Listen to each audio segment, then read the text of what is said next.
Vatican സന്ദർശനത്തിന് പോയ സീറോ മലബാർ സഭയുടെ major archbishop Mar Raphael തട്ടിലിനോടും അദ്ദേഹത്തിൻ്റെ ഒപ്പം പോയ മെത്രാന്മാരോടും മറ്റു പ്രതിനിധികളോടും ഫ്രാൻസിസ് മാർപ്പാപ്പ നടത്തിയ പ്രസംഗത്തിൽ ചരിത്ര പ്രാധാന്യമുള്ള ചില പരാമർശങ്ങളുണ്ട്.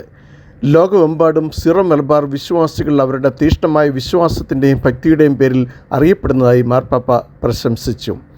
ബെനഡിക്ട് 16 മാർപ്പാപ്പ തോമസ് ലീഹായുടെ ഭാരത പ്രേക്ഷിതത്തെ സംബന്ധിച്ചുള്ള ഒരു പ്രസ്താവന ആഘോഷമാക്കുന്ന സഭാവിരോധികൾക്കുള്ള ഒരു മറുപടി കൂടിയാണ് ഇത്.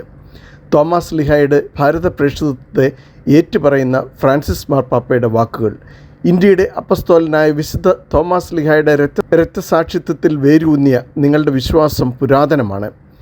തോമസ് ലീഹായുടെ ശ്ലൈഹീയതയെ അവകാശികളും സൂക്ഷിപ്പുകാരുമാണ് മാർത്തോമ്മ നസ്രാണികൾ അഥവാ സീറോ മലബാർ സഭ എന്ന് അദ്ദേഹം വ്യക്തമാക്കി.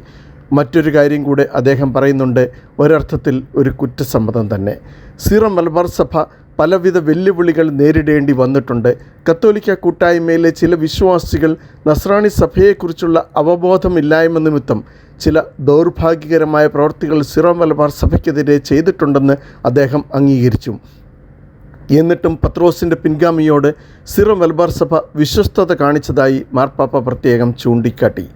പൗരസ്ത്യ പാരമ്പര്യങ്ങൾ ആഗോള സഭയ്ക്ക് ഒഴിച്ചുകൂടാനാവാത്ത സമ്പത്താണെന്നും സീറോ മലബാർ സഭാ വിശ്വാസികൾ തങ്ങളുടെ മഹത്തായ ആരാധനക്രമവും ദൈവശാസ്ത്രവും ആത്മീയവും സാംസ്കാരികവുമായ പൈതൃകവും കൂടുതൽ തിളക്കമുള്ളതാക്കണമെന്നും അദ്ദേഹം ആവശ്യപ്പെട്ടു.